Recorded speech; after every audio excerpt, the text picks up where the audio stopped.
दुःखेष्वनुदक्तिगमनाः सुखेषु विगतस्पृह वितराग भयक्रोधः स्थितधीमुनिरुच्यते। दुख मिले जहाँ मनरे उद्वेग जात हुए नहीं एवं सुख मिले जहाँ मनरे स्पृहा आसे नहीं तथा जे राग भय और क्रोधर मुक्त से ही मननशील मनुष्य को स्थिर बुद्धि कुहाଯାଏ। स्थितप्रज्ञा किपरि कहे अर्जुन एपरि क्रिया प्रधान प्रश्न करथिले किंतु भगवान भाव प्रधान उत्तर देइछन्ति। कारण क्रिया रे भाव ही मुख्य। प्रत्येक क्रिया भावपूर्वक हुए। भाव बदली गले क्रिया बदली जाए अर्थात बाह्य दृष्टि रे क्रिया सेहीपरि देखा जाउथिले मध्य वस्तुतः ताहा सेहीपरि रहे नहीं। एही भाव कथा ही भगवान एठारे कहउचन्ति। दुखेषु नुद विगबधामाना दुखर संभावना रे और प्राप्ति रे मध्य जहाँ मनरे उद्वेग जात हुए नहीं अर्थात कर्तव्य कम करुथिबा समय रे सेथिरे बाधा आसिले निंदा अपमान देले कर्मफल प्रतिकूल हेले किंबा अन्यान्य प्रतिकूलता आसिले मध्य ता मनरे उद्वेग जात हुए नहीं।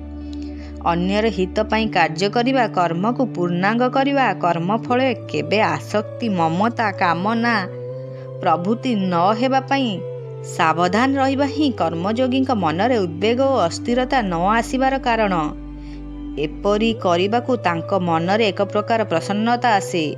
सेही प्रसन्नता जोगु जेते प्रतिकूलता आसिले भी तांको मनरे उद्वेग जात हुए नहीं। सुखेषु विगतस्पृहा सुख संभावना रे और ताहार प्राप्ति रे मध्य जहार स्पृहा जात हुए नहीं अर्थात अतिशीघ्र कर्म पूर्णांग हेले तत्कालीन आदर और प्रशंसा मिलिले अनुकूल फल मिलिले किंबा अन्यान्य अनुकूलता आसिले भी जहार मनरे स्पृहा आसे नहीं। जे ही परिस्थिति सर्वदा रही थाउ और सर्वदा मिली थाउ ता अंतकरण रे अनुकूलतार कौनसी प्रभाव पड़े नहीं।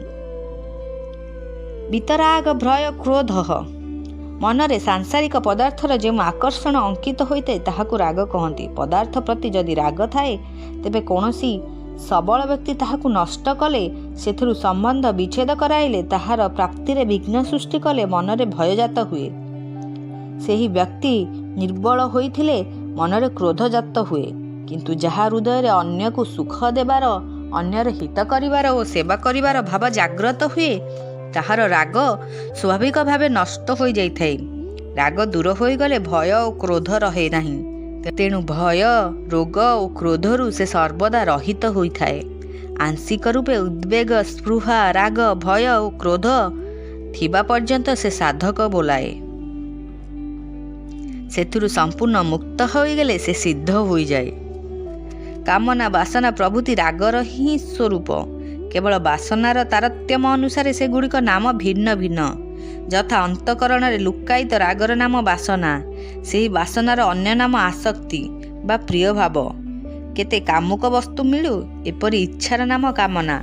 कामना पूर्ण हेबार संभावनार नाम आशा। कामना पूर्ण हेला परे भी पदार्थ बुद्धि हेबार इच्छा और अधिक मिलिबार इच्छा नाम लोभ। लोभर मात्र अधिक बढ़ी गले ताकु तृष्णा कुहाଯାଏ। तात्पर्य हेला विपत्ति विनाशशील पदार्थ प्रति थिबा आकर्षण महत्व बुद्धि को कामना बासना प्रभृति नाम रे नामित करा जाइथाए। स्थितधिग्नि रुचिते है एतादृश्य मननशील कर्मयोगी बुद्धि स्थिर और अटल होइथाए। मुनि शब्दटी वाणी सह संपर्कित। तेणु भगवान किंग प्रभासेतर उत्तर मुनि शब्द प्रयोग करिसंती किंतु वास्तव में मुनि शब्द केवल वाणी उपरे अवलंबित नुहे। तेणु सप्तदश अध्याय भगवान मौन शब्दर प्रयोग बाचित तापर न करी मानसिक तपरे करिसंती। कर्मयोगर प्रकरण होइथिबारु एठारे मननशील कर्मयोगी को मुनि कुहाଯାଇଛି। मनरे कौनसी कामना और आसक्ति न आसु एही सावधानतार मनन ही मननशीलतार अर्थ। अविरत अनासक्त रहिबा ही सिद्ध कर्मयोगींकर सावधानता। कारण साधक अवस्था तांकर एपरि सावधानता होइथिबारु से परमात्मा को प्राप्त होइछन्ति।